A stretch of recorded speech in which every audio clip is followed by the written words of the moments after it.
dikategorikan untuk itu. Paling karena cakupannya terlalu kecil mbak. Paling kalaupun mau dia humasnya tuh bersifat hanya untuk kayak ada sih, tapi sifatnya tuh benar-benar yang skalanya kecil gitu, non profit. Nah kalau saya sekarang pengennya yang coba cari yang atau yang kayak lebih besar gitu. Jadi kayak public affairs, coba buka websitenya departemen apa, misalnya departemen luar negeri itu biasanya pasti ada. BNP 2TKI. Boleh. Kan sambil tahu juga tuh ada nggak sih BNP 2TKI. Terus dia punya program nggak sebenarnya? Jalan nggak itu programnya? Wah, oke. Kita bisa cek sebenarnya dari website gitu. Kan kalau misalnya saya nggak tahu informasinya atau gimana kan, misalnya mbak buka BNP 2TKI, nggak taunya ada program ini loh. Kok saya nggak tahu? Berarti kan tinggal kesimpulannya either mereka promosinya kurang, ya kan, sampai nggak nyampe ke publiknya, astagfirullahaladzim, atau memang dari kitanya yang emang kita nggak terlalu aware gitu. Tapi kalau saya bilang seharusnya emang mereka harus, karena itu kan sifatnya memang non profit sekalipun gitu ya, maksudnya karena badan pemerintahan, tapi kan informasinya harus sampai. Apalagi untuk pekerja yang untuk warga Indonesia yang ada di luar negeri. Iya gitu. Atau misalnya paling gampang KDI, ada nggak KDI? Nah itu gunanya, kita kadang ngubek website itu gunanya untuk itu. Oke?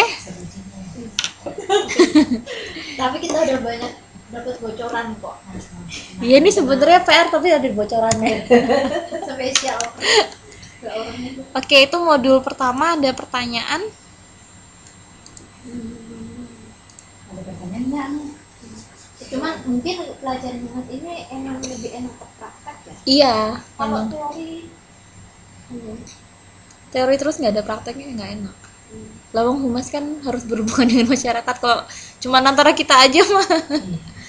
Oke. Nanti aku sambil praktek ya. Promosi. Mewakili promosi amaknya, bukan? Saya mewakili ini. Prudensial. Oh, oke.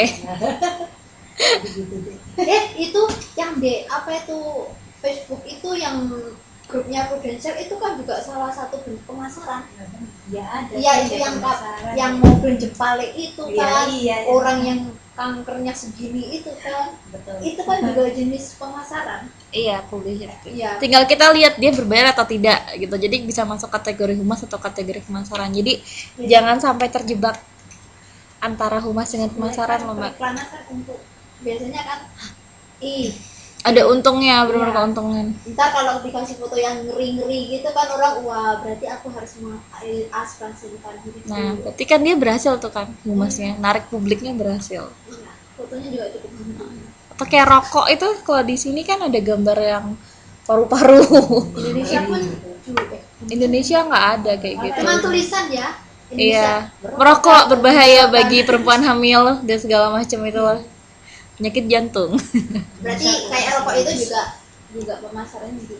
Tapi sebenarnya kalau di Indonesia emang karena kurang proteksi sih. Maksudnya kalau di negara-negara lain tuh kayak Taiwan misalnya, itu kan karena mereka sadar gitu loh betapa pentingnya bahaya si rokok ini gitu. Jadi mereka naruh segala macam peringatan itu supaya mengurangi orang merokok, karena faktor kesehatan sama faktor polusi. Nah di Indonesia itu susahnya karena tembakau itu salah satu industri besar kita penghasil tembakau.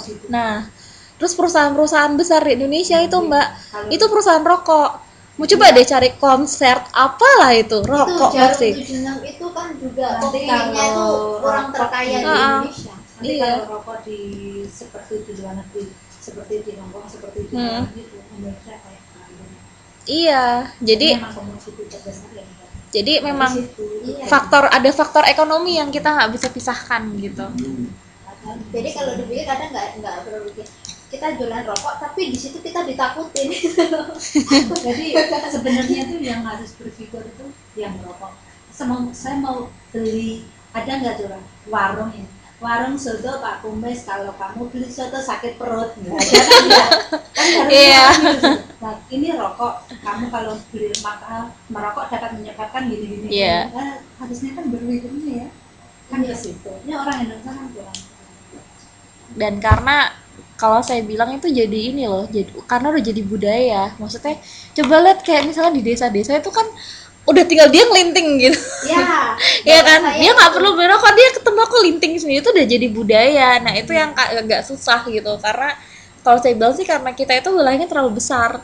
Jadi kalau misalnya kita mau bilang jangan ngerokok, sedangkan kadang itu orang ngerokok itu yang kayak yang di pedesaan itu udah jadi kayak ya itu sehari-hari, itu bukan seperti makan pinang gitu. Mereka Iya, lebih seperti makan baik pinang. tidak makan nasi daripada tidak merokok. Ya. Coba dong nanti kalau jadi humas, siapa tahu humas yang LSM kesehatan, gimana dong caranya bikin mereka tuh sadar supaya tidak merokok. susah banget sebenarnya. Akan saya jalan di Prudential itu menyadarkan mereka untuk, tapi kalau saya kan basisnya ke investasi gitu ya, menyadarkan mereka untuk pengelolaan keuangan buat mereka aja. Oh iya. Karena belum terbiasa sih kalau saya betul. bilang. Kita cuma pengen Kalau menyadarkan orang-orang yang kerja di luar itu, kamu tuh lo kerja di sini susah, duit kamu jangan diambil. Iya. Kamu punya planning gini. Kita sebenarnya Betul. kayak saya nggak punya keuntungan apa-apa, benar, cuma Hanya kayak mau menginformasikan aja gitu. gitu. Jadi humas kan itu berarti secara nggak langsung. kalau di Indonesia itu kan orangnya sistemnya itu pengen cepet-cepet gitu. Iya. Cepet kayaknya, cepet entek gitu. cepet Iya. habisnya. Sebenarnya suka yang singkat gitu. Beda sama pemikiran orang-orang Cina, orang Taiwan itu kan mereka agak Jeleknya gini tadi, kamu gagal tapi nyari orang lain, kesalahan kegagalan kamu gitu. nama juga sosial. Nih curhatnya jadi banyak ini. Lanjut Bu. Oke. Ada suhu. Ini yang berikutnya itu di modul 2 itu sebenarnya kalau menurut saya agak-agak repetitif juga dari modul sebelumnya. Modul 1. Iya, kayak perkembangan humas dari yang sebelumnya saya ngomong soal manipulatif sama mereka ke mutual understanding. Nah, di sini cuman lebih dijabarkan lagi aja. Jadi kayak dimulai dia di situ ngomong pertama kali di bukunya tuh bilang kalau manusia itu tidak dapat hidup sendiri. Untuk memenuhi kebutuhannya dia harus berinteraksi dengan orang lain gitu. Nah, ternyata jadi praktek kehumasan itu sudah muncul dari zaman masih zaman batu primitif itu, yang ketika terjadi transaksi dagang, biarpun transaksi dagangnya itu belum pakai uang, jadi masih yang sistem barter gitu kan, karena waktu itu uang belum ada. Nah terus di perkembangannya itu tadinya pakai komoditi gitu ya, pakai barang, pakai jasa misalnya gitu kan, jasa nanam atau jasa panen gitu kan. Terus perkembangan itu berubah, jadi mereka pakai kok jadi hasil karya Senin. Oke, maksudnya hasil karya seni. Oh iya. Sebagai bentuk komunikasi. Jadi orang Mesir itu mereka pakai ada piramid kan, ada sphinx, ada mereka punya obelis itu kayak tugu, kayak kita tugu kayak Monas itu loh. Nah itu tuh dipakai sebagai untuk nyampaikan informasi gini. Jadi kayak contohnya gini, kayak obelis tuh kayak Monas. Obelis itu jadi di daerah yang ada obelisnya, obelis itu dinyatakan sebagai itu pusat kota. Jadi kalau misalnya ada pengumuman, iya, jadi sebagai tanda ini pusatnya kota tuh di sini loh. Tempat kita berkumpul tuh di sini loh. Itu kenapa Soekarno bangun Monas? Karena dia mau kalau misalnya ada apa pengumuman atau mungkin kayak kegiatan masyarakat lah, apapun itu, kayak mungkin gerak jalan atau senam atau apa, itu berpusat di pusat tengah kota. Itu kenapa dia bikin Monas. Semenjak itu sayangnya belum ada lagi kita bikin kayak gitu-gitu. Jadi ketika Mesir tuh mereka pakai bangunan-bangunan gitu untuk berkomunikasi sama masyarakat secara tidak langsung. Begitu. Berarti akalnya itu dari zaman dulu aja setelah bikinnya udah. Dia inovatif, dia nggak berhenti untuk mikir gimana. Hebatnya di situ. Atau kayak dia kan kenapa? Kayak Mega itu. Enggak, benda-benda kan waktu itu. Capcay deh. Oke, lalu yang ketiga, aduh saya kok salah ketik mulu itu. Ntar saya benerin dulu. Jadi yang ketiga itu terjadi di Romawi Pemerintahan modern dan opini publik gitu. modern apa Modern. Kalau modern, kalau ya zaman apa maksudnya kan, kalau modern itu juga ada sendiri gitu, tapi itu maksudnya modern. Jadi terjadi di zaman Romawi. Ada yang tahu nggak Romawi itu?